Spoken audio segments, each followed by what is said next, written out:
नमः श्रीवर्धमानाय निर्धूतकलिलात्मने सालोकानां त्रिलोकानां यद्विद्यादर्पणायते यद्विद्यादर्पणायते।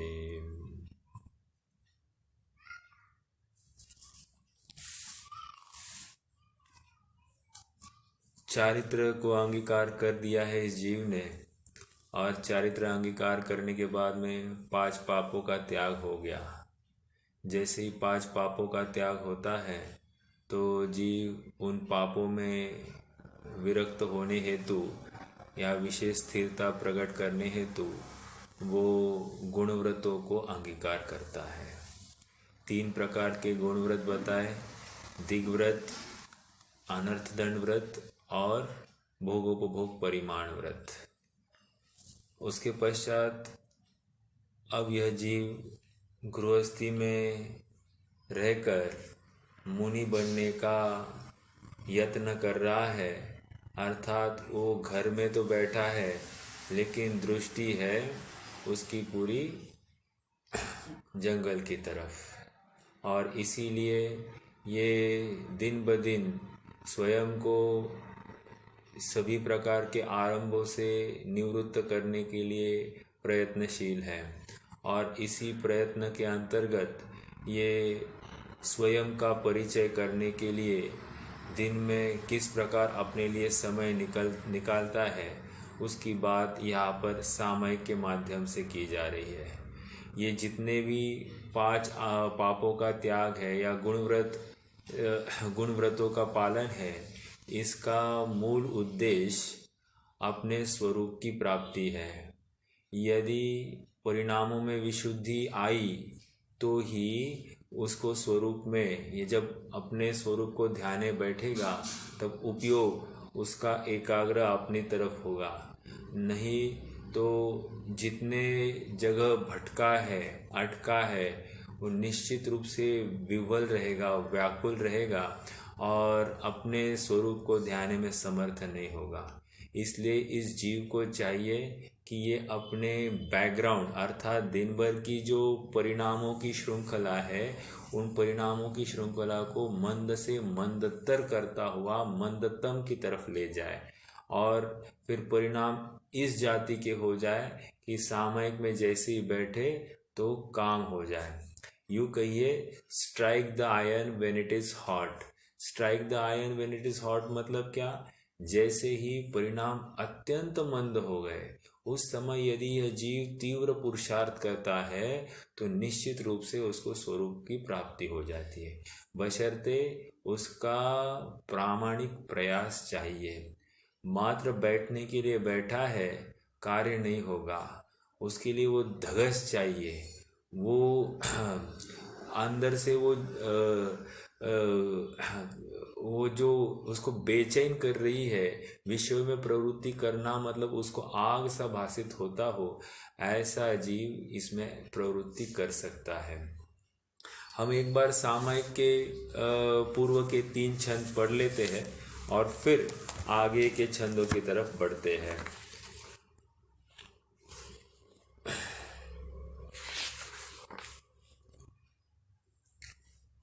आसमय मुक्ति मुक्तम पंचाघ्राणामशेष भावेन सर्वत्र च सामयिका सामयिकं नाम संशंसन्ति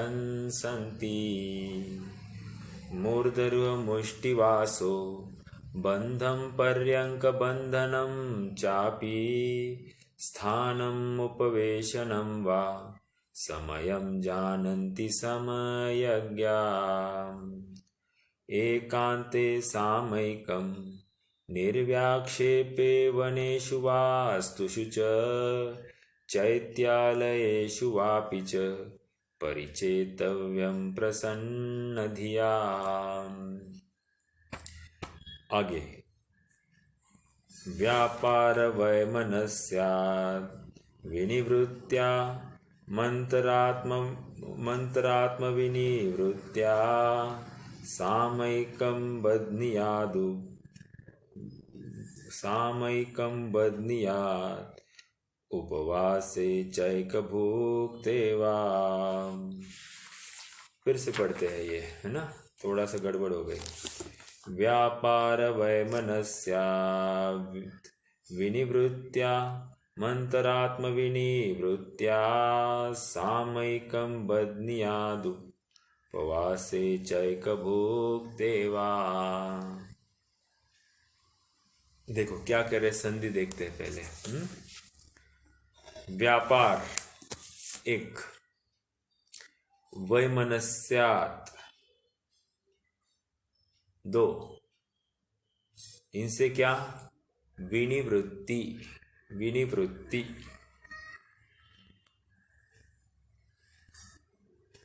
अंतरात्मा विनिवृत्त्या सामयिकं, सामयिकं बध्नीयात् उपवासे चैक भुक्ते वा, च एक भुक्ते वा, च एक भुक्ते वा। क्या कह रहे हैं, थोड़ा सा शब्द का अर्थ देखते हैं। व्यापार, व्यापार मतलब काम धंधा नहीं लेना है यहाँ पर। यहाँ पर व्यापार का अर्थ जो मन शरीर की जो चेष्टा है या काय की जो चेष्टा है, उस काय की चेष्टा को यहाँ पर व्यापार कह रहे हैं। ठीक है, व्यापार हो गया। साथ में मन की व्यग्रता और कलुषता भी ले लीजिए। दूसरा, नहीं, वो मन की कलुषता वैमनस्य, वैमनस्य मतलब क्या, शत्रु ऐसा यहाँ पर वैमनस्य नहीं, मन का विकारीपना या मन का जो व्यापार है उसको वैमनस्य कह रहे हैं। तो वैमनस्य मन की कुचेष्टा यूँ समझिए, उसको भी क्या करना, विनिवृत्त्या, अर्थात निवृत्ति होना। ओके, विनिवृत्त्या मतलब निवृत्ति होना। आगे क्या है, अंतरात्मा विनिवृत्त्या। आगे कह रहे हैं कि अंतरात्मा मतलब यहाँ पर अंतरात्मा का अर्थ मानसिक विकल्पों की विशिष्ट निवृत्ति। अब इन्होंने स्पेशल एम्फोसिस दी है। पहले तो मन के माध्यम से विकल्प को नहीं दौड़ना, एक तो बताया, लेकिन यहाँ पर अंतरात्मा विनिवृत्त्या का अर्थ मानसिक रूप से, यहाँ पर क्या दिया है, मन के विकल्पों की निवृत्ति। ओके, और वैमनस्य काय की चेष्टा और मनो की व्यग्रता, दो जगह पर उन्होंने अंतरात्मा विनिवृत्त्या का अर्थ भी मन के विकल्पों की निवृत्ति से, मतलब अब जो उन्होंने उस जीव ने मन की निवृत्ति की है उससे क्या करना, उपवासे, उपवास के दिन, उपवास से आया है विनिवृत्त्या सामयिकम बध्नीयादु, बध्नीयादु मतलब करना चाहिए। कब, उपवासे, उपवासे मतलब उपवास के दिन, चैक भुक्ते वा या एक भुक्ति, एकाशन के दिन विशेष रूप से आपको सामयिक करनी चाहिए। तो प्रश्न यहाँ पर खड़ा हुआ है कि सामयिक में हमने पहले एक तो काल देखा और हमने स्थान देखा। स्थान में ये देखा कि चींटी कीड़ों से रहित हो, प्राणियों से रहित हो, स्त्री आदि से रहित हो, एकांत स्थान हो, ये सब बातें हो गई। बैठते समय में पूरा ये क्लियर करके बैठेगा। अब बाद में कोई आता है तो फिर वहाँ पर फिर उसमें खींचातानी नहीं करेगा, फिर वहाँ पर डट के पुरुषार्थ करेगा। लेकिन जब बैठना है तो स्थान देखकर बैठेगा। अब दूसरी बात कह रहे, सामयिक की सामग्री, सामग्री अर्थात यहाँ पर परिणाम किस प्रकार के होने चाहिए ये कह रहे हैं। तो सबसे पहले बता रहे हैं कि काय की चेष्टा नहीं हो, मन को ज़्यादा व्यग्र नहीं करे, अर्थात ये वर्तमान समय की बात नहीं है, ये श्रृंखला ही पूरे दिन भर की जो श्रृंखला है वही तो इसको अभी वर्तमान में कार्यकारी होने वाली है। तो काय की चेष्टा दिन, देखो थोड़ी सी बात बताओ, हम दिन भर ऐसे ऐसे करते रहेंगे, या फिर कुछ कोई ना कोई एक पैर घुमाते रहेंगे या कुछ ना कुछ करते रहते हैं, तो वो भी काय की चेष्टा है। और जितनी अपनी हलन चलन होती है उतनी हमको सामयिक के काल में हम स्थिर नहीं बैठ पाते हैं। जैसे मान लीजिए, एग्जाम्पल देता हूँ, एक आधी मक्खी अपने कान के या बना रही है, या फिर वो छोटा सा आता है ना, वो आजकल के दिनों में उसको अपन मराठी में चिल्टा कहते हैं, चिल्टा। तो वो अगर बहुत परेशान कर रहा है तो भी थोड़ा सा धैर्य रखना, स्थिरता रखना, तो काय की चेष्टा को व्यग्र नहीं कर होने देना, ये यहाँ पर बात है। क्योंकि प्रयास तो पहले करना पड़ेगा, उसके बाद में अपने आप वो सामर्थ्य बढ़ जाती है। देखो, चरणानी योग का पक्ष ही ऐसा है। जैसे मान लीजिए हमको ठंड काफ़ी लगती है, तो ठंड लगती है तो हम क्या करते हैं, हम इमीडिएटली कंबल आदि ले लेते हैं, थोड़े से मोटे कपड़े पहन लेते हैं। तो कह रहे हैं कि नहीं, ठंड लग रही है ना, थोड़ी सी ठंड में जाओ और ठंड में बैठो और भेद ज्ञान करने का प्रयास करो। अपने आप शरीर की क्षमता या अपना आत्मिक मनोबल इस स्तर का हो जाता है कि हमको ठंड लगना बंद हो जाता है। आपको एक उदाहरण देता हूँ। मैं जब कॉलेज में पढ़ता था तो मुझे पूना जाना पड़ता था। तो ठंड के दिनों में मेरा एक दोस्त था, वो क्या करता था, वो गाड़ी की मतलब बस की खिड़की खोल देता था और खिड़की में मुंह बाहर थोड़ा सा ऐसा बाहर डालता था। वो तीव्र ठंड आती थी लेकिन वो उसको बियर कर पाता था। क्यों है, एक तो रुचि है उसमें, अनिष्ट कल्पना नहीं उल्टी इष्ट कल्पना है, इसलिए वो लेने का भाव है। मैं उसके राग विकारी परिणाम को नहीं कह रहा हूँ, उसको तो उस ठंड को सहन करने की सामर्थ्य कैसे उत्पन्न हुई, मैं तो इस बिंदु के ऊपर आपका ध्यान आकर्षित कर रहा हूँ। तो वो उसमें झांकता था और हवा आती थी उसको झेलता था, तो वो उसको लेकर वो ज़्यादा स्ट्रांग हो गया। कहने की बात यह है कि अपना शारीरिक जो रेजिस्टेंस लेवल है वो हम इस प्रकार बढ़ा सकते हैं। या फिर काम के माध्यम से हमको थोड़े से काम में हमको थकान आती होगी तो थोड़ा सा करते रहना।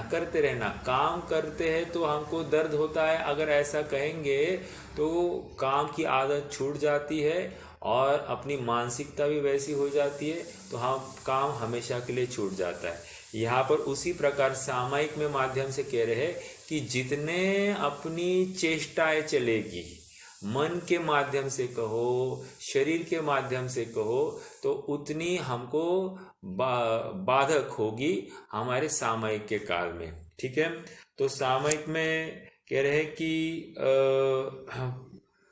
वो उपवास और उपवास के दिन ये विशेष प्रयास करते हैं सामयिक के लिए, और बाकी सभी संकल्पों से निवृत्त होते, संकल्प विकल्पों से निवृत्त होते हैं। इस पर्टिकुलर विनिवृत्तिया, अंतरात्म विनिवृत्तिया का अर्थ और एक किया जा सकता है कि संकल्प विकल्पों से निवृत्त होते हैं। संकल्प विकल्प मतलब क्या, यहाँ पर जो कोई संकल्प में इसमें जो बहिरंग परिणाम है उसको संकल्प लेंगे, और विकल्प मतलब मैं शुद्ध हूँ, मैं बुद्ध हूँ, ये भी जितनी भी बातें चलती है इससे भी निवृत्त होने का प्रयास करता है जी। क्यों, जब तक ये भी विकल्प चलते रहेंगे तब तक फिर उसको आत्मा की अनुभूति नहीं होती है। ओके, तो एक मिनट।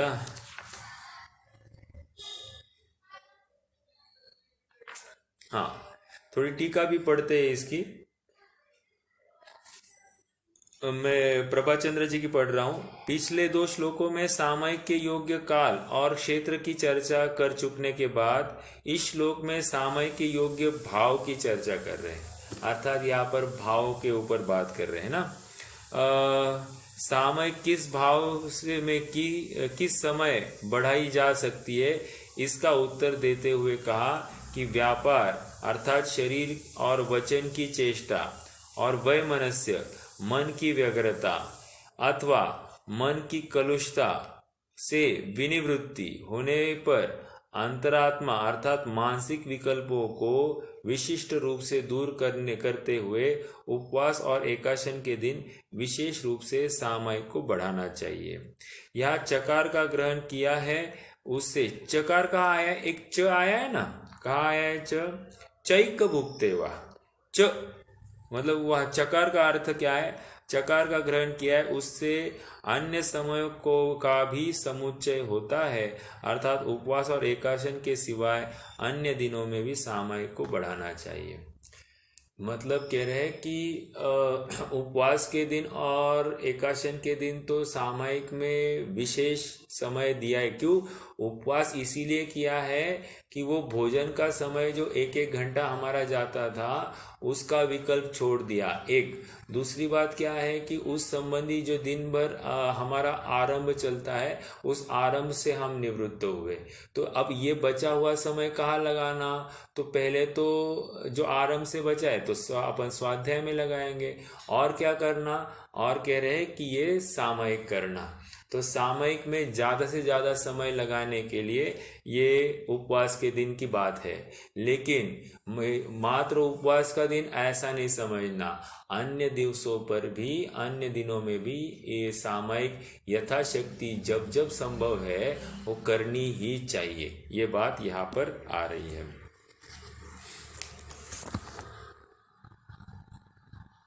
और सामयिक की वृद्धि क्यों, ये उपवास के दिन जो होता है, देखो भोजन नहीं होता है ना, उस दिन प्रमाद भी कम हो जाता है। और प्रमाद जितना कम होता है उतना चेतना या उपयोग बहुत एक्टिव रहता है। और जितना उपयोग हमारा एक्टिव रहेगा तो उतना सामयिक के लिए कार्यकारी।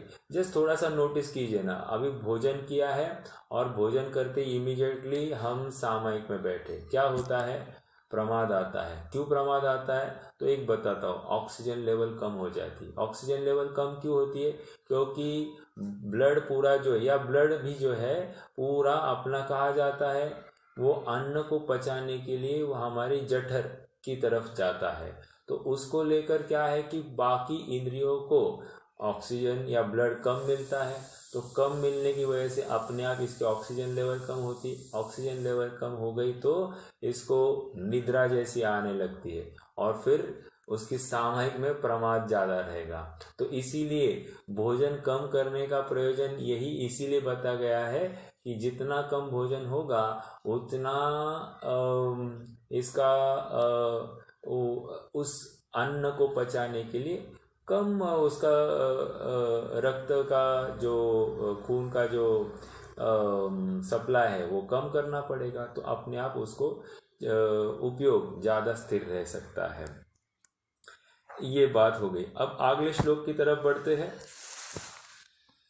अब प्रश्न ये कर रहा है कि कभी कभी पर्व के दिनों में करने योग्य या अन्य कुछ व्यवस्था, या उसके लिए भी और कुछ कह रहे हैं कि कब कब करते। तो ये दो श्लोक एकार्थवाची है। देखो पढ़ते हैं, सामयिकम प्रतिदिवसम यथावदप्यनलसेनपचेतव्यम व्रत पंचक परिपूरण कारणमवधानयुक्तेन। फिर से, सामयिकम प्रतिदिवसम यथावदप्यनलसेनचेतव्यम व्रत पंचक परिपूरण कारणमवधानयुक्तेन। व्रत पंचक परिपूरण अर्थात 5 व्रतों की परिपूर्णता सामयिक में पाई जाती है। किस प्रकार पाई जाती है, तो देखो समझते हैं। पहले तो कह रहे सामयिकम प्रतिदिवसम यथावत, एक मिनट,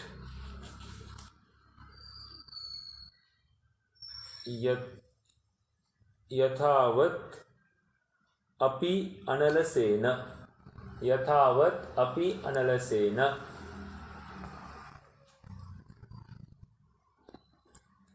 आगे क्या है? चेतव्यम। व्रत पंचक, व्रत पंचक परिपूर्ण कारण अवधान युक्तेन, अवधान युक्तेन। ओके, अर्थ देखते शब्दों का पहले। सामयिकम, सामयिकम मतलब सामयिक, प्रतिदिवसम डेली, ओके। यथावत, यथावत मतलब योग्य विधि के अनुसार, यथावत मतलब योग्य विधि के अनुसार। यथावत का अर्थ अनलसेन, आलस्य से रहित हो। अन अलसेन, अन मतलब ये नेगेटिविटी ला रहा है, आलस्य को छोड़कर ऐसा ये सामयिक होनी चाहिए, यथावत। और क्या? चेतवम, एकदम स्वयं को चेत कर। तू स्थाप निज को निज, क्या है? तू स्थाप निज को आत्मपद में, तू थाप निज को चेत कर निज ध्यान। हाँ, तू थाप, बोलिए फिर से। तू थाप निज में चेत कर निज ध्यान कर, निज में ही नित्य विहार कर पर द्रव्य में न विहार कर। हाँ, निज में ही नित्य विहार कर पर द्रव्य में न विहार कर। तो स्वयं को स्वयं में स्थापने के लिए स्वयं को चेत कर वहां पर तुम स्थित हो जाओ। ओके, चेतव्यम। व्रत पंचक, व्रत पंचक तो ये परिपूर्ण, व्रत पंचक परिपूर्ण का अर्थ क्या कह रहे? हिंसा त्याग आदि 5 व्रतों की पूर्ति का कारण हो गया। ओके, कारणम अवधान युक्तेन, अवधान युक्तेन मतलब अवधान का अर्थ चित्त की एकाग्रता से युक्त पुरुष। आपको अवधान का थोड़ा सा अर्थ समझाता हूं। और देखिए, अवधान, देखो आपने शतावधान ये शब्द सुना होगा। शतावधान कौन थे? श्रीमद जी ये शतावधानी थे। लेकिन आपको पता है क्या कि वो स्वयं से शतावधानी स्टार्ट नहीं की थी उन्होंने। एक्चुअली उनको एक कार्यक्रम में गेस्ट के रूप में बुलाया गया, और चीफ गेस्ट के रूप में प्रमुख अतिथि थे वे। और उनको वहाँ पर किसी ने वहाँ पर 12 अवधान किए। तो 12 अवधान किए तो इनको बहुत, वे उससे प्रभावित हो गए और वे घर पर आ गए। और घर पर आकर उन्होंने इमीडिएटली 12 अवधान घर पर कर दिए। घर पर 12 अवधान कर दिया और इमीडिएटली घर पर ही प्रैक्टिस करके 42 अवधान कर दिए। तो और आगे बढ़कर फिर उन्होंने 100 अवधान भी कर दिए। अवधान क्या होता है? जैसे 100 बातें एट अ टाइम रैंडमली बोली जाएगी, और उन सभी 100 बातों का क्रम अक्रम किसी भी रूप में आप बता सकने में समर्थ हो जाते हैं, तो इसको अवधान कहते हैं। अवधारण वो धारणा में बिठाने की बात होती है। अर्थात जैसे किसी ने कहा श्रेयांश, फिर किसी ने कहा लैपटॉप, फिर किसी ने कहा रत्नकर्ण श्रावकाचार, फिर किसी ने कहा पंचास्तिकाय संग्रह। तो ये जो क्रम है, ये क्रम भी याद रखते हैं और वे नाम भी याद रखते हैं। तो कोई कहे विश्वा शब्द क्या था, तो ऐसा भी बोलेंगे। ये मतलब, और not only in this language, आप अचानक कोई संस्कृत में बोलो या इंग्लिश में बोलो, हर शब्द को वे धारणा में बिठाते हैं और धारणा में बिठाकर फिर से रिकॉल करते हैं। अब यहाँ पर क्या कर रहे हैं? अवधान युक्तेन, अर्थात चित्त की एकाग्रता। धारणा में बिठाना कैसे हुआ? वहां पर भी चित्त की एकाग्रता जरूरी है, अर्थात उपयोग पूरे विषय को ग्रहण करने में लगता है। तो यहाँ पर भी अवधान के माध्यम से कह रहे, ये आत्मा का उपयोग पूरे आत्मा संबंधी ही विकल्पों में लगता है और आत्मा को ही ग्रहण करने में लगता है। तो इसी को अवधान युक्तेन कह रहे हैं। समझ में आया? तो इसका अब अर्थ देखते हैं।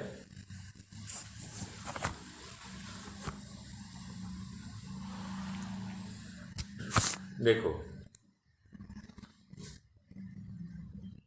यही से पढ़ते, यहाँ थोड़ा छोटा भी है तो बाद में फिर और अपने को चर्चा करनी है। मन वचन काय की चेष्टा और मन की कलुषता से निवृत्त होने पर, पहले श्लोक के माध्यम से वो निवृत्त हुआ। मन के विकल्पों को रोककर उपवास और एकादशी के दिन विशेष रीति से सामयिक करनी चाहिए।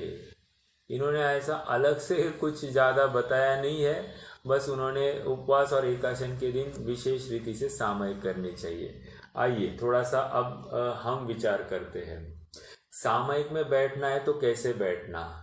सबसे पहले तो 4 बातें होती है, द्रव्य क्षेत्र काल भाव। तो हम क्षेत्र की चर्चा कराए, काल की चर्चा कराए, लेकिन अब पूर्व श्लोक में उन्होंने कुछ बिंदुओं के ऊपर बात उठाई है। तो कहते हैं कि सबसे पहले तो आपके काय की चेष्टा नहीं होनी चाहिए और मन भी ज़्यादा उत्तेजित नहीं होना चाहिए। तो मन उत्तेजित है, ये किसका प्रतिपादक है कि कहीं ना कहीं बेचैनी है। कैसी बेचैनी हो सकती है, कोई भी विकल्प सता रहा है, तो कोई चीज़ की प्राप्ति की बहुत कामना है, वो कामना भी इसके मन के विकल्पों को बहुत बेचैन कर देती है। तो या फिर किसी के साथ बैर हुआ हो, किसी के साथ झगड़ा हुआ हो, या फिर अपने मन के विपरीत हो गई हो तो हम नाराज है, ऐसी कोई भी प्रसंग हो तो कह रहे हैं कि ऐसे काल में सामयिक संभव नहीं है, योग्य नहीं है। तो इसलिए सामयिक में बैठना है तो कैसे बैठना है, बैर भूल के। ओके, बैर का त्याग। कोई जीव मेरा बैरी नहीं है, मेरा उपार्जित किया हुआ कर्म उदय ही मेरा बैरी है, ऐसा ये निश्चय करके इसमें बैठता है। मतलब आज मुझे कोई मेरे मन के विपरीत कोई बात मुझे सुनाई दे तो मैं क्या विचार करूं, अरे मेरा कर्म का उदय है, यहाँ पर आज मेरा कर्म खड़ा है इसलिए ये सामने वाला ऐसा बोल रहा है। यदि मेरा कर्म ही खड़ा नहीं होता तो ये सामने वाला भी बोलने में समर्थ नहीं होता। इसलिए मेरा बैरी कौन है, मेरा बैरी मेरा उपार्जित किया हुआ कर्म है। और वर्तमान में भी मैं सामने वाले को दोषी मानता हूँ तो कह रहे हैं कि ये भी तुम्हारी दोष है, ये भी तुम्हारी भूल है और ये भी नवीन बंध का कारण है, बैर बढ़ाने का कारण है, बैर घटाने का नहीं। तो यहाँ पर एक बात ये हो गई। दूसरी बात क्या है कि प्रशंसा में ये गाफिल नहीं होता है, निंदा में ये रूठ नहीं जाता है, बिल्कुल साम्य भाव को धारण करता हुआ ये सामयिक में बैठेगा। क्योंकि उसको किसी के प्रति ना राग है ना किसी के प्रति द्वेष है। थोड़ा सा राग भी उत्पन्न हो गया तो वो उसके लिए बाधक ही फलित होने वाला है। क्योंकि हमने कल भी देखा था कि अपने उपयोग को बहुत नहीं भ्रमाते और जैसी परद्रव्य ज्ञान का ज्ञेय बनता है उसको तो जानते हैं और उसके प्रति इष्ट अनिष्ट कल्पना भी नहीं करते। तो ऐसे ही यहाँ पर भी कह रहे हैं कि परद्रव्य जो कोई जानते हैं उनमें ज़्यादा अटकते नहीं, उपयोग को ज़्यादा भ्रमाते नहीं। भ्रमाते नहीं मतलब कोई आ गया, अभी जैसे किसी ने हमको हमारे साथ कोई दुर्व्यवहार किया हो तो मैंने उसे ऐसी बात करनी चाहिए था, ये होना चाहिए था, वो होना चाहिए था, तो इसमें पूरी व्यग्रता रहती है, काम नहीं बनता है। ओके, तो ये जितनी भी बातें हैं, मेरी प्रशंसा नहीं की, मेरे कार्यों की प्रशंसा नहीं की, उसने उसी को बैरी समझ लिया, जिसने मेरे आदर सत्कार उठकर स्थान देना इत्यादि में शिथिलता दिखाई उसी को मेरा बैरी जान लिया, जिसने मेरा कोई दोष बताया उसी को मैंने बैरी जान लिया, कोई मेरे अधीन नहीं चला, वो मुझे भोजन वस्त्र धन आदि नहीं दिया उसी को बैरी मान लिया। ये सभी मेरी कषाय से उत्पन्न दुर्बुद्धि से अन्य जीवों के प्रति बैर बुद्धि हुई है, उसे छोड़कर क्षमा अंगीकार करना चाहिए। तो ये बैर का त्याग की बात आ गई। दूसरी बात कह रहे हैं कि समता भाव धारण करना चाहिए। क्योंकि यहाँ पर 2 घड़ी के लिए सारे विकल्पों से निवृत्त होकर ये अब समभाव में आने वाला है। बंधु, मित्र और शत्रु, इसके लिए सब समान है। इष्टोपदेश में आया है ना क्या, शत्रु मित्र ये सब एक है, क्या है वो? 27वां श्लोक है मेरे ख्याल से, 27।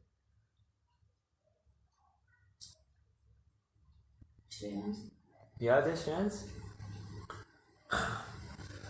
ये सब पुद्गल की बातें हैं। शत्रु मित्र ये सब ये पुद्गल है, ये मेरे नहीं है, ऐसा विचार होता है तो अपने आप साम्य भाव वहां पर आ जाता है। न में मृत्यु कुतो भीति, हाँ, न में व्याधि कुतो व्यथा। ये भी है, लेकिन न बालो हम न वृद्धो हम न युवतानि पुद्गले। भुक्तो जित्ता मुहुर्मोहान मया सर्वेपि पुद्गला उच्छिष्टेष्वेतेष्वेद्य मम विज्ञस्य का स्पृह। नहीं नहीं नहीं, मुझे जो कहना है वो नहीं, ये इष्टोपदेश में भैया, द्रव्य संग्रह नहीं। चलिए, तो ये साम्य भाव है ना। आगे बढ़ते हैं। दूसरा, ये प्रतिक्रमण भी करता है। प्रतिक्रमण करने के लिए दिन में किए गए सभी दोषों को दिन के अंत में विचार करता है, रात्रि में किए गए दोषों को प्रारंभ सुबह में उठकर विचार करता है। तो ये मनुष्य जन्म, उसमें सर्वज्ञ वितराग भगवान द्वारा उपदेशित जैन धर्म के जो अनंत काल में बहुत मुश्किल से प्राप्त हुआ है, इस जन्म की एक घड़ी भी धर्म के बिना व्यतीत नहीं हो, ऐसी वो भावना भाता है। अर्थात निरंतर अपने को भगवान आत्मा ध्याने का प्रयास है, निरंतर परद्रव्य में अपने ममत्व बुद्धि, अपना एकत्व बुद्धि त्यागने का वो यत्न करता है। और इसी के लिए प्रतिक्रमण है। जहाँ जहाँ अपना उपयोग पर में अटका है, वो अटकाव ही ये दुख का कारण है, बंध का कारण है, ऐसा जानता हुआ उसको उसका निषेध व्यक्त करने के लिए वो प्रतिक्रमण कर रहा है। देखो, ये जीव अत्यंत जागृत है, और जितनी जागृति है उतना हम बाहर देखो फॉर एग्जाम्पल, जैसे हमको एक गरम प्याला पकड़ना है, राइट? तो गरम प्याला पकड़ना है, तो एक आदमी बिना ज्ञान के उठा रहा है, तो क्या होने वाला है? हाथ, उसके फिंगर्स जलने वाले हैं। और कोई उसी प्याले को बराबर उठा सकता है और रख देता है। क्यों?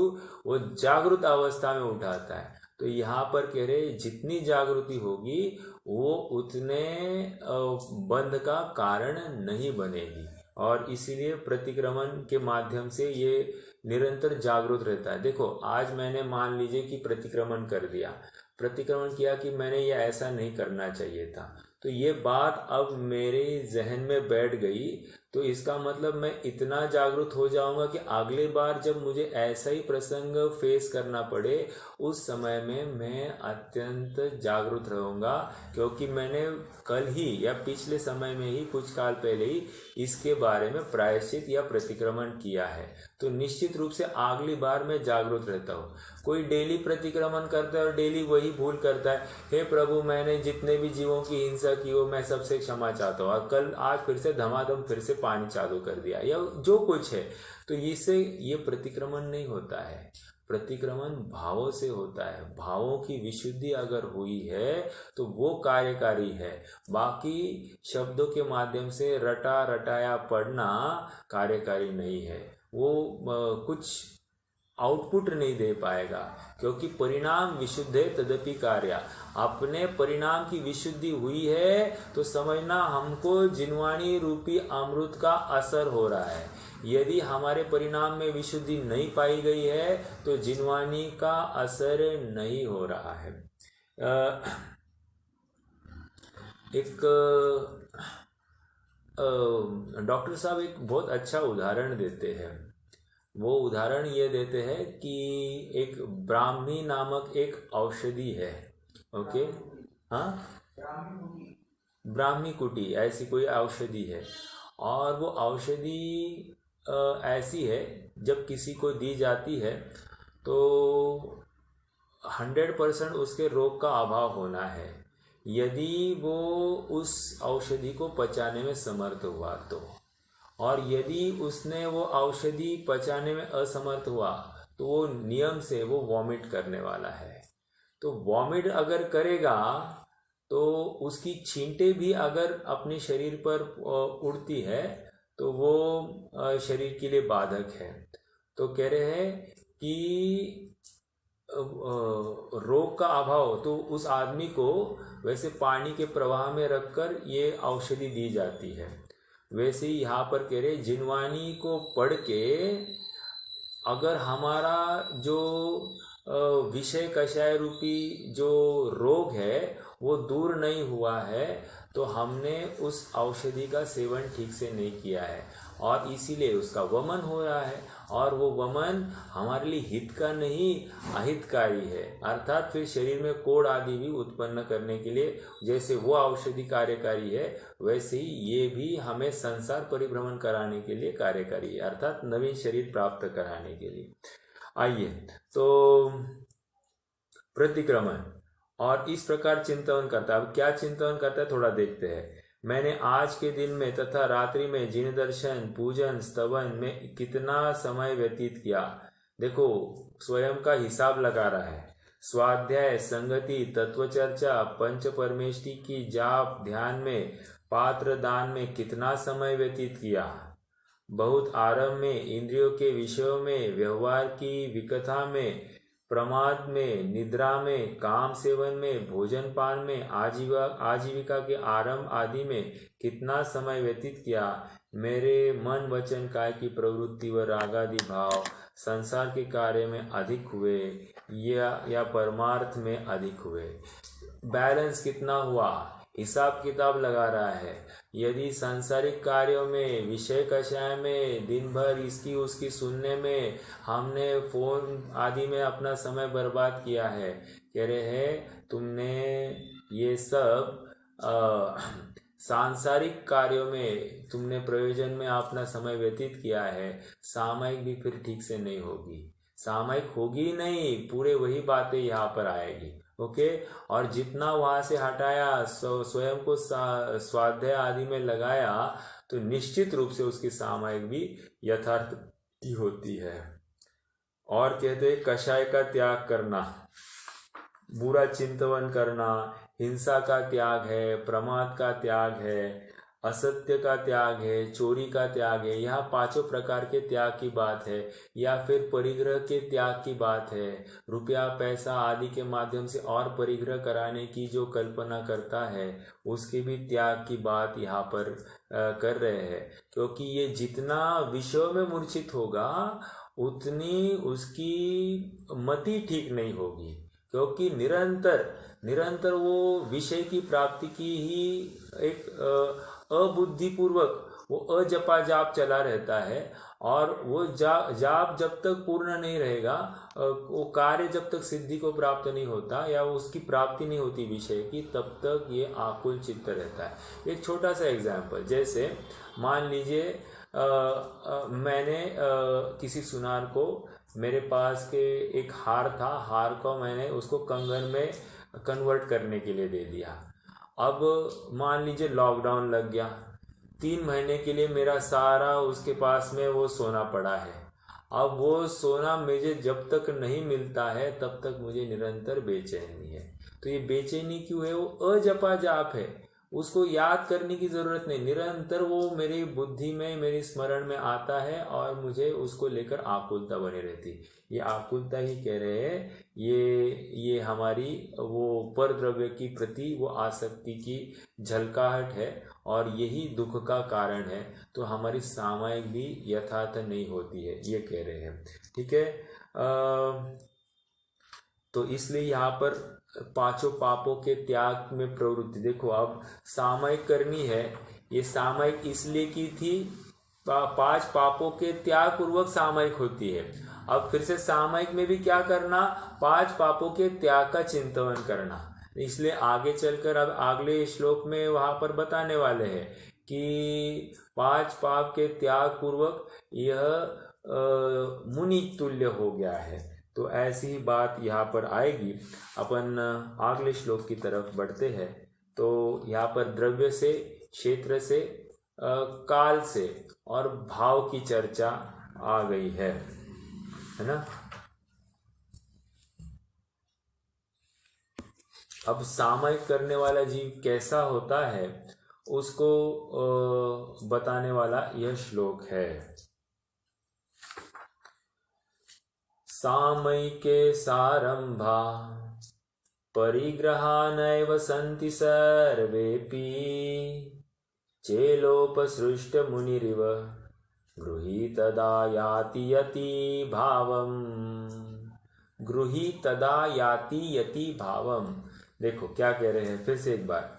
सामयिके सारंभा परिग्रहा नैव सन्ति सर्वेपि चेलोपसृष्ट मुनिरिव गृहीतदा याति यति भावम। संधि देखते हैं। सामयिके, सारंभा, स आरंभ, आरंभ सहित, परिग्रहा नैव सन्ति सर्व अपि, चेल उपसृष्टम उपसृष्ट मुनिरिव, मुनि ही इव, ऐसा करेंगे संधि। चेल उपसृष्ट मुनि ही इव गृही तदा याति यति भावम। गृही मतलब घर में रह रहा है, तदा मतलब गृही होते हुए भी, अर्थात घर में रहते हुए भी क्या कह रहे हैं, याति यति भावम। याति मतलब वो यति भाव को प्राप्त होता है। कैसे? सामयिके सारंभा, अर्थात सामयिके, सामयिके मतलब सामयिक में, सामयिक के काल में, ठीक है। सारंभा ये आरंभ सहित, परिग्रह नैव अर्थात आरंभ सहित परिग्रह नहीं है, नैव। संति सर्वेपि, संति का अर्थ नैव संति मतलब है, संति मतलब है और नैव मतलब नहीं है। तो जब सामयिक का काल चल रहा है उस समय में इसके आरंभ भी नहीं है और परिग्रह भी नहीं है। ओके, जब परिग्रह नहीं है तो कहना, समझना क्या है, ये पांचों पापों का त्याग हो गया है। आरंभ मतलब कहीं बाहर में कोई प्रवृत्ति नहीं है। देखो कोई विकल्प भी होगा व्यापार आदि का तो आरंभ में लिया जाएगा, या फिर गृहस्थी संबंधी कोई विकल्प होगा तो भी आरंभ में लिया जाएगा, क्योंकि ये करना, ये करना, ये करना, जितनी भी बातें चलती है वो विकल्प के स्तर पर ली जाती, तो उसको आरंभ के अंतर्गत लिया जा सकता है।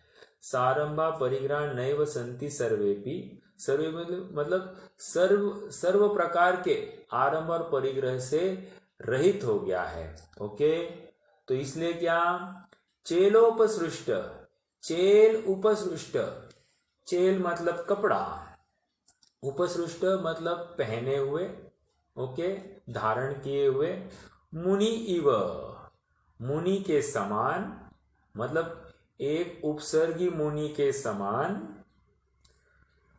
यह है। इसीलिए गृही, घर में रहते हुए भी यह यति भाव को प्राप्त होता है। देखो क्या कह रहे हैं, वितराग मुनि के यद्यपि तिल तुष मात्र, तिल या तुष के बराबर भी परिग्रह नहीं होता, किंतु उपसर्ग आ जाए और कोई उन पर वस्त्र डाल दे तो उस समय जैसा वह मुनि दिखता है, उसी प्रकार सामयिकी श्रावक भी सामयिक के समय में अंतरंग एवं बहिरंग परिग्रह रहित हो जाता है।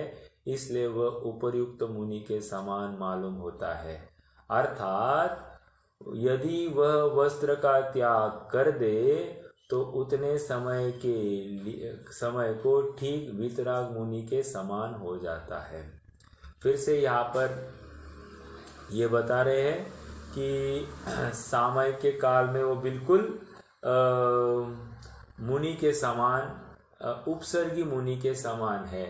या फिर ये कह रहे कि अगर कपड़े निकाल दे तो वो मुनि तुल्य हो गया है। क्यों? क्योंकि उसके आरंभ और परिग्रह का त्याग हो गया। आरंभ का त्याग और परिग्रह का त्याग, अब मात्र जितने क्षेत्र में बैठा है ना उतना ही है, उसके बाहर कुछ नहीं है उसका। ओके, और कोई आरंभ नहीं है, कोई भोग उपभोग संबंधी बात नहीं, कोई अनर्थ दंड की बात नहीं है, कोई दुर्ध्यान नहीं है, कोई विकार नहीं है, किसी वस्तु की प्राप्ति का भाव नहीं है, किसी के प्रति राग नहीं है, किसी के प्रति द्वेष नहीं है, सबके प्रति साम्य भाव धारण करता हुआ एक अपने शुद्धात्मा को प्राप्त करने के लिए वो अत्यंत तत्पर हुआ है, और उसी के फलस्वरूप वो सामयिक में बैठा हुआ दिखाई दे रहा है। ठीक है, क्योंकि देखो ना, दिन भर में अपने लिए अपना परिचय करने के लिए जितना समय निकालेगा उतना उसके लिए कार्यकारी होगा। टू अंडरस्टैंड बेटर, देखो आजकल क्या हो रहा है, लड़का लड़की अब शादी से पहले कितने बार मिलते हैं, बहुत बार मिलते हैं, 3-4 बार मिलते हैं, और जब उनके आपस में सब बातें मैच हो जाए ऐसे लगता है, तब जाकर वो शादी का विकल्प बढ़ता है। तो यहाँ पर भी कह रहे हैं कि आत्मा की पर्याय को आत्मा से लगन करना है, अर्थात उसको मिलाप करना है। तो आत्मा का और इस पर्याय का आपस में परिचय चल रहा है, और जितना जब ये दोनों का आपस में मेल मिलाप हो जाएगा तो ये पर्याय निश्चित रूप से इस आत्मा का वर्ण कर लेगी। तो ये कब होगा? ये दोनों एकांत में आकर बैठे तब। दोनों एकांत में मतलब आत्मा और उसकी पर्याय, ये जब तक एकांत में आते नहीं तब तक उनको ये चिंतन करने के लिए अवसर नहीं मिलेगा। क्यों? फिर पर्याय दिन भर अपने कामों में उलझी रहेगी तो उसको आत्मा का ध्यान ही नहीं रहेगा। इसलिए आत्मा के बारे में सोचना है, आत्मा के साथ चर्चा करनी है, तो उसको एकांत में आकर ये सब कार्य करना पड़ेगा, तब जाकर उसकी वो पर्याय को अपने स्वभाव की प्राप्ति हो सकती है। फिर से एक बार ये छंद पढ़ते हैं। सामयिके सारंभा परिग्रहा नैव सन्ति सर्वेपि चेलोपसृष्ट मुनिरिव गुरुगृहीतदा याति यति भावम्।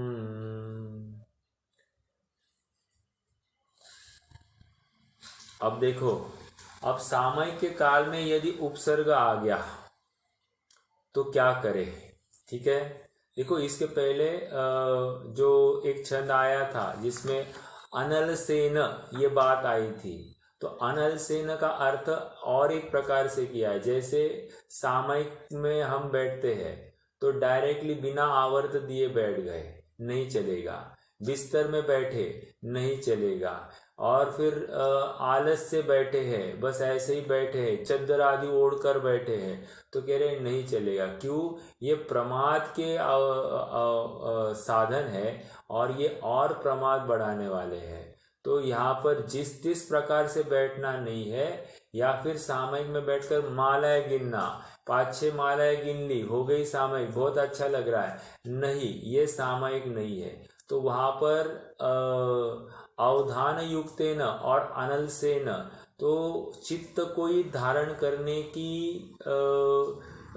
प्रेरणा सहित वो बैठता है, और अनल सेन अर्थात आलस्य रहित, अर्थात बिस्तर में नहीं बैठना, प्रॉपर नीचे जमीन पर बैठे और वहां पर आवर्त दंड आदि सब देकर ही वो बैठेगा। ओके, तो ये एक बात विशेष ध्यान में रखी जाए। अब अगला 103 नंबर का छंद देखते हैं।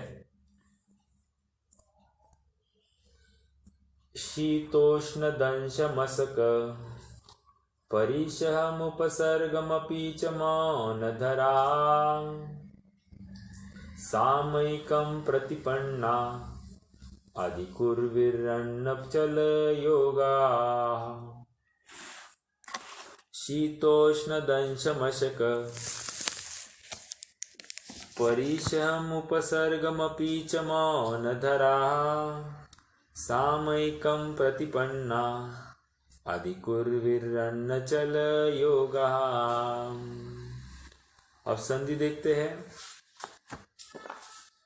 शीतोष्ण, शीत उष्ण 1, दंशमशक 2, परिशहम 3, उपसर्गमपि च मौनधरा। उपसर्गम अपि च मौनधरा मतलब क्या क्या पढ़ते, पहले शब्द अर्थ देखते, शब्द भेद करते। सामयिकम प्रतिपन्ना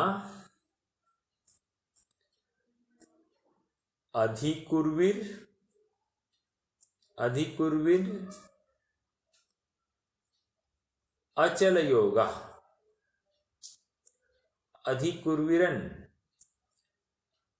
अचल योगा। अचल योग मतलब जब भी कह रहे शीत का प्रकोप हो या उष्णता का प्रकोप हो या दंशमशक कोई मच्छर आदि प्राणी काट के जाए, दंशमशक, तो कह रहे परिशहम उपसर्गमपि च मौनधरा। तो कह रहे जो परिश जिस प्रकार धारण होते हैं तो उन परिश को सहन करता हुआ मौन धरा, मौन धारण करता है। आगे सामयिकम प्रतिपन्ना, सामयिकम सामयिक को, प्रतिपन्ना धारण करने वाला, अधिकुर्विरन, अधिकुर्विरन अर्थात सहन करता है। कैसे सहन करता है? अचल योगा, अचल योग के माध्यम से, योगों की चंचलता नहीं रखते हुए वो ये सब उपसर्गों को सहन करता है। देखो शब्दों में भाषा सहन करने की है, अर्थात मैं कब तक सहन करूंगा उस प्रकार का सहन की बात नहीं है, बेबस होकर सहन करने की बात नहीं है। यहाँ पर स्वयं को भिन्न जानता हुआ वो सब कार्य शरीर में हुआ है, शरीर मैं नहीं हूँ और इसलिए शरीर की क्षति में मेरी क्षति नहीं है, तो ऐसा विचार करता हुआ ये उससे स्वयं को भिन्न जानने की यत्न जो करता है, उस यत्न को यहाँ पर वे अचल योग के माध्यम से हमको समझा रहे हैं। ठीक है, और परिश आदि को सहन करने की वहाँ पर बात आती है। तो सहन करना अर्थात ये मैं नहीं हूँ ऐसा भेद ज्ञान करना, तत्व निर्णय पूर्वक भेद ज्ञान जो है वही बात यहाँ पर समझनी चाहिए। परिशय को सहन करने की बात है।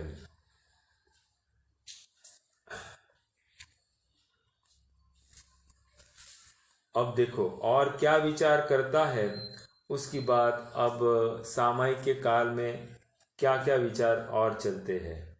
तो सबसे पहले यहाँ पर उपसर्गों को भी सहने का सामर्थ्य, मतलब क्या, कोई अब आपने मान लीजिए घर को आग लगे, सामायिक का धारी क्या जीव करे, क्या करेगा?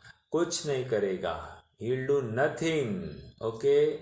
या फिर घर में कुछ चोरी हो रही है, कुछ नहीं करेगा। मतलब जो आप विपरीत बात सोच सकते हो सब सोच लो, और इस मरण की कीमत पर भी अब सामायिक से नहीं उठेगा। कोई कहेगा अब उठ जाते हैं, बाद में फिर से सामायिक में बैठेंगे, जिंदा रहे तो और पुरुषार्थ करेंगे। अरे जब वर्तमान के समय में पुरुषार्थ नहीं कर पा रहा है तो भविष्य में करेगा, इसकी क्या गारंटी? बिल्कुल गारंटी नहीं। देखो बहुत बार ऐसे होता है, हमको जैसे ही थोड़े से रोग आदि आ जाए ना, वैराग्य सा हो जाता है और हम विचार करते हैं कि अब हम ये सब छोड़ देंगे, झंझट इसके ये नहीं पालेंगे। और जैसे ही रोग चला जाता है, स्वास्थ्य ठीक हो जाता है, तो इमीडिएटली इस भोग को भोगना, यहाँ जाना वहाँ जाना, ऐसे पैसे कमाना, वैसे करना, आदि आदि सारे संकल्प विकल्प चालू हो जाते हैं। क्यों हुए हैं? कह रहे हैं कि इसको जो कोई बात आई थी वो शॉर्ट लिव्ड, उसकी एक वहाँ पर वैराग्य उत्पन्न हुआ था, देखा देखी वैराग्य था, सच्चा वैराग्य नहीं था। और इसलिए वो जैसे ही हट जाता है, वो उदय खराब मतलब बदल जाता है, तो वैसे ही ये भी विषयों में फिर से प्रवृत्ति करता है। ओके, तो आइए एक छंद पढ़ते हैं और फिर कल अतिचार की बात रहेगी। आशरणम शुभम नित्यम दुःखमनात्मानमावसामि भवम मोक्षस्तद्विपरीतात् मेति ध्यायन्तु सामयिके। अब सामयिक के काल में और क्या क्या चिंतन करना, उसकी बात कर रहे हैं। ठीक है, एक तो परिषद जय या परिषद सहने की यहाँ पर तैयारी रखना। देखो यहाँ पर शीतोष्ण दंशम शक इतना ही कहा है। अब ये हो सकता है बहुत प्यास लगी है, बिल्कुल लग सकती है, और उसको बहुत भूख लगी है, ऐसा भी हो सकता है। कभी कभी ऐसा ही होता है ना, सुबह सुबह ही अपने को भूख लग जाती है, तो कह रहे उस समय में क्या, बहुत प्यास लगी है तो उस समय में क्या करेगा, नहीं पानी पीना चाहिए था पहले ही बैठने से पहले, अभी भूल जाए या फिर लेट हो जाए तो पानी तक का विकल्प नहीं करना है। विकल्प नहीं करना है, पीने की बात तो बहुत दूर, मतलब सहजता से भेद ज्ञान करेगा वो। ओके, तो खान पान संबंधी या रोग संबंधी आदि वो सब बातों का विचार करता है। मतलब अपनी परिस्थिति कैसी है उसमें भी आकुलता नहीं करता है, परिग्रह संबंधी कोई विचार नहीं करता है। तो ये सब यहाँ पर परिचय जय के माध्यम से अपन ले सकते हैं।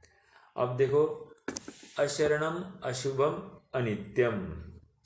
क्या है अशरणम अशुभम अनित्यम? ये 12 भावनाओं का चिंतन कह रहे हैं। तो अशरणम अशुभम अनित्यम दुखम अनात्मा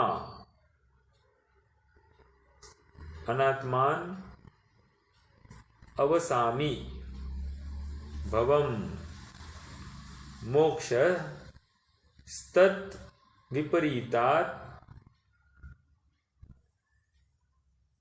इति ध्यायन्तु सामयिके। इति ध्यायन्तु सामयिके। अभी सामयिक के काल में जीव क्या करता है? तो कह रहे हैं अशरणम, ये जितने भी संयोग है ये अशरण है। एक, ये जितने भी संयोग है ये अशुभ है। तीसरा अनित्य है। ठीक है, अशरणम अशुभम अनित्यम। अशरण तो अशरण भावना में गया, अनित्य अनित्य भावना में गया। अशुभ को किस में लेंगे? तो ये अशुचिमय जो है ना उसके साथ में लगाना, अशुचि भावना ले ली। ओके, दुखम अनात्मा, ये दुख रूप है, और अनात्मा पर रूप है। ठीक है, क्योंकि पर के आश्रय से हुए हैं इसलिए पर रूप है, स्वरूप नहीं है। वहां पर भी भेद ज्ञान करना है। स्वद्रव्य तथा परद्रव्य इनका विशेष ज्ञान होता है, स्वभाव तथा परभावों का भी विशेष ज्ञान होता है। तो यहाँ पर भी यही कह रहे हैं कि ये परद्रव्य का विशेष ज्ञान हो गया। ये परद्रव्य अशरण है, अनित्य है, अशुभ है, ऐसा वो बराबर विचार करता है। ये अनात्मा है, ये आत्मा नहीं है, ये विचार करता है। आगे क्या कह रहे? दुखम अनात्मानम अवसामी। अवसामी निवास करते हैं। भवम संसार में, मोक्षस तद विपरीतात, और ये मोक्ष से कैसे है, तत् विपरीत, उस संसार से विपरीत है। इति इस प्रकार, ध्यायन्तु विचारे, कब, सामयिक काल में। तो कह रहे हैं कि ये जितने भी संयोग है ये अशरण है, शॉर्ट लिव्ड है, कि ये इनके शरण जाने से मुझे सुख नहीं होगा, अशरण है, अशुभ है, ग्लानिमय है, योग्य नहीं है, अनित्य है, अल्प समय के लिए है, दुख रूप है, अनात्मा रूप है, अवसामी, अवसामी मतलब निवास करते हैं, और मोक्ष से विपरीत होने से ये इनका ऐसा ही विचार सामयिक के काल में होना चाहिए कि ये मोक्ष से विपरीत है, स्वभाव से विपरीत है, आत्मा से विपरीत है, सुख का कारण नहीं है, दुख का कारण है, और इसमें जितनी भी सुख बुद्धि भासित होती है वो मेरी पुरुषार्थ की कमी है, ऐसा यह जीव विचारता है। करेंगे क्रमशः चर्चा इसकी। कल हम इसके अतिचार भी पढ़ेंगे और थोड़ी बहुत और सामयिक के बारे में विचार करेंगे। आज हमने द्रव्य क्षेत्र काल भाव की अपेक्षा किस प्रकार इसकी चिंतन धारा चलती है, भाव में ये दिन भर के किए हुए पापों का विचार करता है, प्रतिक्रमण की वांछा रखता है, एक एक हिंसा, झूठ, चोरी, कुशील संबंधी जो जो विकल्प किए होंगे उनसे निवृत्ति करने का प्रयास करता है, बैर नहीं धारण करूँ, समता भाव धारण करूँ, कषाय से दूर रहूँ, ऐसा निरंतर यत्न करता है, और विशेष अपने परिणामों को सुधारने के लिए 12 भावनाओं का चिंतन चलता है, और जितने भी उपसर्ग आते हैं, दंश मशक आदि आते हैं, सबको सहन करना है, अर्थात भेद ज्ञान करना है तत्व निर्णय पूर्वक, और यही सुखी होने का उपाय है, ऐसा वो एकदम यथार्थ रूप से समझता है, मानता है, जानता है। इसीलिए यह जीव निश्चित रूप से यथार्थ सामयिक करता है, और इसी को सुखी होने का अधिकार भी है। चलिए आज के लिए रुकते हैं। और कोई प्रश्न है तो कीजिए, नहीं तो फिर जिनवानी स्तुति करेंगे।